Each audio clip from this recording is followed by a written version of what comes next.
जानकारी देने के लिए।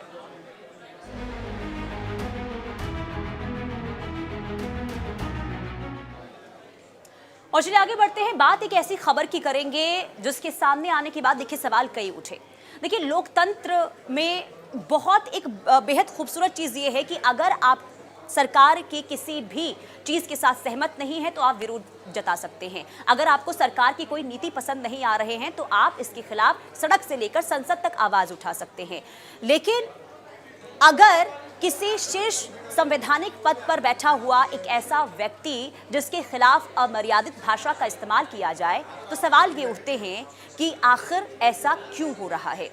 सीजेपी का विरोध प्रदर्शन जंतर मंतर पर हुआ जिसमें छात्रों के द्वारा विरोध जताया गया। यहां तक तो ठीक था, लेकिन अपने स्वार्थ के लिए जिस तरीके से अमर्यादित भाषा का इस्तेमाल किया गया, सवाल ये उठ रहे हैं कि आखिर इसके पीछे की मंशा क्या थी। क्या वाकई में विरोध जताना मंशा थी या फिर प्रधानमंत्री को टारगेट करना सिर्फ एक मकसद था। रिपोर्ट देखिए। ये तस्वीरें किसी भी सभ्य समाज को शर्मसार करने के लिए काफी हैं। सीजेपी के बैनर तले आयोजित प्रदर्शन का मकसद चाहे जो रहा हो, लेकिन मंच और भीड़ से उठी आवाजें विरोध की मर्यादा को लांघ गईं। नारों में न तो नीतियों का विरोध था, न ही किसी ठोस मुद्दे पर बहस। वहां गूंज रहे थे तो सिर्फ भद्दे बोल और देश के प्रधानमंत्री के लिए इस्तेमाल किए गए अपशब्द। मर्यादा तोड़ी। सबसे पहले देखिए, ये है रुचिका सिंह। ये न तो छात्र है और न ही नीट से इसका कोई संबंध। गाजियाबाद में एक सैलून की कर्मचारी। हम आपको इसकी बात सुनवाते हैं। इसकी बातों में हमने अपशब्दों पर बीप लगा दिया है। इसी से आप समझ जाएंगे कि कितनी बीप हमने लगाई हैं। उठ जाओ भाई, उठ जाओ प्लीज, हम भीख मांग रहे भाई, उठ जाओ, निकल जाओ। और जो घुसा हुआ है मैं निकल जाओ उसके बाद। रुचिका के खिलाफ एफआईआर दर्ज हो चुकी है। गाजियाबाद की ही एक वकील स्मृति सिंह ने मामला दर्ज कराई है। पहले 0 एफआईआर दर्ज हुई, जिसे बाद में दिल्ली के पार्लियामेंट थाने में ट्रांसफर कर दिया गया। पार्लियामेंट स्ट्रीट और कनॉट प्लेस थानों को अब तक देश के अलग अलग थानों से 10 एफआईआर प्राप्त हुए हैं। मर्यादा तोड़ी, सबूत नंबर 2। इसी तरह बेंगलुरु के इंस्टाग्राम यूजर हडसन के खिलाफ भी एफआईआर दर्ज हो चुकी है। उनके खिलाफ बालसवाड़ी थाने में मामला दर्ज हुआ है। इन्होंने भी अपने पोस्ट में पीएम मोदी के खिलाफ अभद्र शब्दों का प्रयोग किया है। अब हम आपको बताते हैं कि किस किस ने पीएम के खिलाफ अपशब्द कहे। जरा गौर से देखिए इसी सूची को। मर्यादा तोड़ी सबूत नंबर 3। ये वो 3 युवतियां हैं।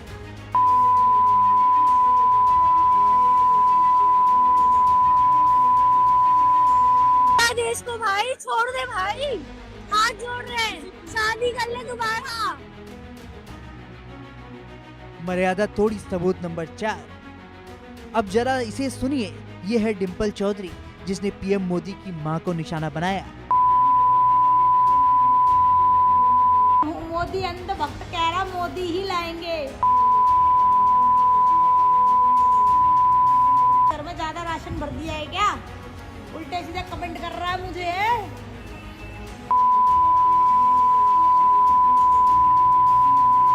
सांसद में बैठ कर उससे जवाब तो दिया नहीं जा रहा।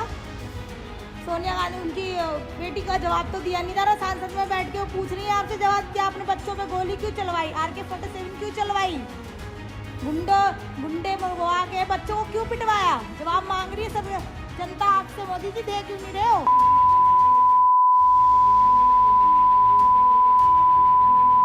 अपने आप पता चल जाएगा कि देश कैसे चलाते। 2014 से बिल्कुल ही काले खुले हुए सांड की तरह घूम रहे हो। जहाँ लड़कियां मिल जाए वहाँ उनके साथ जो मर्जी कर लो, जनता मिल जाए उनके साथ जो मर्जी कर लो। मर्यादा तोड़ी सबूत नंबर 5। और ये है निशिका राजोरा। इसे कुछ समझ नहीं आया तो देवी देवताओं को ही निशाने पर ले लिया। सारे ग्रंथ पढ़ लो, राक्षसों ने कभी और देवी देवताओं ने खुद की बेटी को भी नहीं छोड़ा। देखो। मर्यादा तोड़ी सबूत नंबर 6। सूची काफी लंबी है। ये निशु हैं। मर्यादा तोड़ी सबूत नंबर 7। ये है श्रद्धा सिंह, जिसने देश के सैनिकों को निशाने पर ले लिया। नीला टॉयलेट के लिए और लाल बाथरूम के लिए। नीट पेपर लीक के नाम पर जमा हुए युवक युवतियों ने जिस तरह पुलिस के जवानों को निशाना बनाया, उन्हें बुरी तरह पीटकर उन्हें लहूलुहान कर दिया। लेकिन राजवीर के संयम की इंतहा देखिए, मार खाते रहे लेकिन कोई प्रतिक्रिया नहीं दी। राजवीर भी तो हम में से ही एक हैं, उनका भी परिवार है, उनके भी बच्चे हैं। राजवीर की बेटी ने जो दर्द बयान किया, उससे किसी के भी आंखों में आंसू आ जाएगा। My father was at main protest site. He was at the front line near the barricades, जहाँ पर बहुत सारा क्राउड था। मेरे पापा जब भी रात में घर आते थे तो वो बोलते थे कि अब ये प्रोटेस्ट स्टूडेंट प्रोटेस्ट नहीं लग रहा है, इसमें बहुत सारे एंटी सोशल एलिमेंट्स जुड़ चुके हैं। अगर देश के बाहरी लोग हमला करें तो पुलिस हो या सेना के जवान, वो किसी को नहीं छोड़ते और जान पर खेल जाते हैं। लेकिन जब अपने ही देश के नौजवान हमलावर हो जाएं, तो सेना और पुलिस के जवानों के पास सिर्फ पिटते रहने के अलावा कोई रास्ता नहीं बचता है। संविधान हमें अभिव्यक्ति की आज़ादी देता है, लेकिन यही संविधान इस बात की भी स्पष्ट सीमा तय करता है कि आपकी आज़ादी वहां खत्म हो जाती है जहां दूसरों का सम्मान और देश की गरिमा प्रभावित होती है। राजवीर जैसे कई पुलिस वाले छात्रों की सुरक्षा गालियां सुनकर भी करते रहे। संविधान रक्षा की पूरी गलौज कभी भी विरोध का विकल्प नहीं हो सकती। अगर आज सड़कों पर संवैधानिक पदों का इस तरह से अपमान होगा और इस पर चुप्पी साधी जाएगी, तो कल लोकतंत्र की कोई भी मर्यादा सुरक्षित नहीं रहेगी। जब किसी आंदोलन में तर्कों की कमी होती है तो भाषा में बदजुबानी शामिल हो जाती है। देश की जनता भी इस तरह की शब्दावली से आहत है। सबसे चौंकाने वाली बात जो सामने आई कि प्रदर्शनकारी छात्रों के बीच बड़ी संख्या में ऐसे लोग आज जमा हुए जिनका पढ़ाई लिखाई या छात्रों के मुद्दों से दूर दूर तक कोई लेना देना नहीं था। देखते ही देखते असामाजिक कार्यकर्ता इन छात्रों की आड़ में छिपकर ये उपद्रव को अंजाम देने लगे।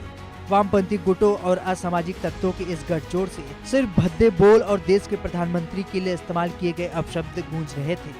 छात्रों की मांगे जायज हो सकती हैं, लेकिन अब उनके बीच असामाजिक तत्व घुसकर प्रधानमंत्री के खिलाफ जहर उगलने लगे तो सतर्क होना जरूरी है। समय आ गया है कि आंदोलन को हाईजैक करने वाले और अपशब्द फैलाने वाले इन तत्वों की पहचान हो और उन पर कड़ा एक्शन लिया जाए, ताकि संदेश साफ रहे। राजनीतिक विरोध मंजूर है, लेकिन हिंदुस्तान अपने प्रधानमंत्री का अपमान कभी बर्दाश्त नहीं करेगा। Bureau report, India news.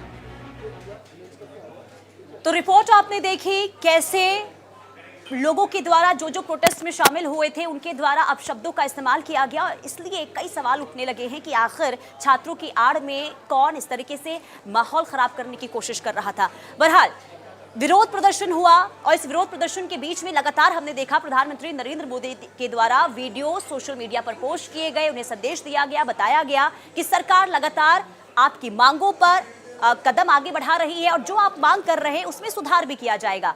और इसी के साथ ही आपको बता दें कि प्रधानमंत्री नरेंद्र मोदी ने कल देर रात एक और वीडियो पोस्ट किया है सोशल मीडिया पर, जिसमें उन्होंने ये कहा है कि जिनके द्वारा अपशब्दों का इस्तेमाल किया गया उनको माफ किया जाता है। दरअसल उन्होंने ये कहा कि समाज में मौजूद गुस्से को वो समझते हैं, लेकिन अब समय सजा देने का नहीं है बल्कि भटके हुए बच्चों को सही रास्ता दिखाने का है। प्रधानमंत्री आगे ये कहते हैं कि अदालतों और सजा से स्थिति नहीं बदलेगी, बल्कि उन्हें अपनाकर आगे बढ़ना होगा। उन्हें दांत और जीभ का उदाहरण देते हुए प्रधानमंत्री कहते हैं कि जैसे जीभ कट जाने पर हम दांत नहीं तोड़ते, वैसे ही ये बच्चे भी हमारे अपने हैं। प्रधानमंत्री ने युवाओं से अपनी गलतियों से सीखने, देश के विकास में भागीदारी बनने और मिलकर भारत को आगे बढ़ाने का आह्वान भी किया है। प्रधानमंत्री मोदी के बयान के बाद इसका असर भी देखने को मिला। जिन बच्चों ने पीएम मोदी के खिलाफ अपशब्द बोले, उन्हें अब एहसास हुआ है कि उन्होंने गलत बोला है, जिसके बाद बच्चे भी वीडियो जारी कर देश से माफी मांग रहे हैं।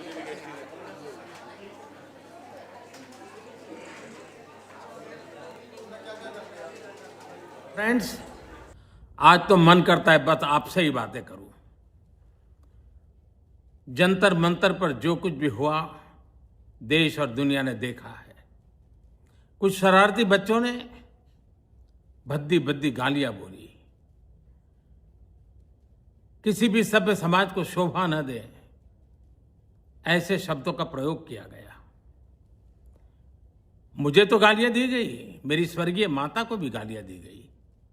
न जाने कितना भद्दा स्वरूप था, लेकिन मैं आज बात करना चाहता हूं कि बचपन में गलतियां होती हैं,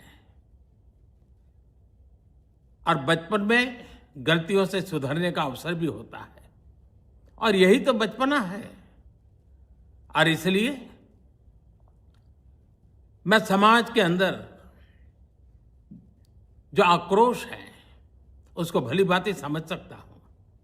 एक कल्चरल शॉक है कि हमारी बेटियां इस प्रकार की भाषा कैसे बोल सकती हैं, लेकिन समय है इन बच्चों को गले लगा करके राह दिखाने का।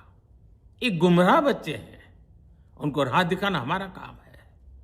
उनको सजा देना, अदालतों के चक्कर कटवाना, समाज में उनको प्रताड़ित करना, इससे हम परिस्थितियां नहीं बदल पाएंगे। मैं उन्हें माफ करना चाहता हूं। समाज भी